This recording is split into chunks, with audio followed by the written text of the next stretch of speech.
ఏంటి బంగ్లాదేశ్ కి చెందిన ఒక పెద్ద నౌక విశాఖపట్నంలోనుందా? అది 2020 అక్టోబర్ 11 బలమైన తుఫాన్ గాలులు వచ్చాయి. ఆ గాలులకి సముద్రం మధ్య నుండి తీరానికి కొట్టుకొచ్చింది బంగ్లాదేశ్ నౌక. అలా రాళ్ల మధ్యలో ఇరుక్కొని ఎటూ పోలేక అక్కడే ఉండిపోయింది ఈ బంగ్లాదేశ్ నౌక. దీని పేరు ఎంవీమా. విశాఖపట్నం పోర్ట్ యాంకరేజ్ నుంచి తేనీటి పార్క్ కి కొట్టుకుని వచ్చింది ఈ నౌక.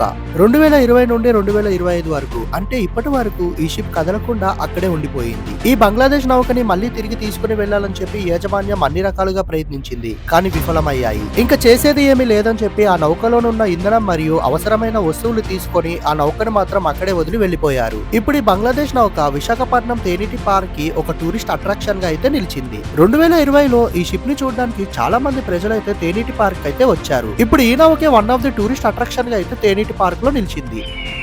ఫ్యూచర్ లో ఈ నౌకని ఫ్లోటింగ్ రెస్టారెంట్ గా చేద్దామని చెప్పి అయితే అనుకుంటున్నారు. మీలో ఎంతమంది నౌకను చూసారో కింద కమెంట్ చేయండి. ఇలాంటి మరెన్నో వీడియోస్ కోసం మన ఛానల్ అయితే సబ్స్క్రైబ్ చేసుకోండి.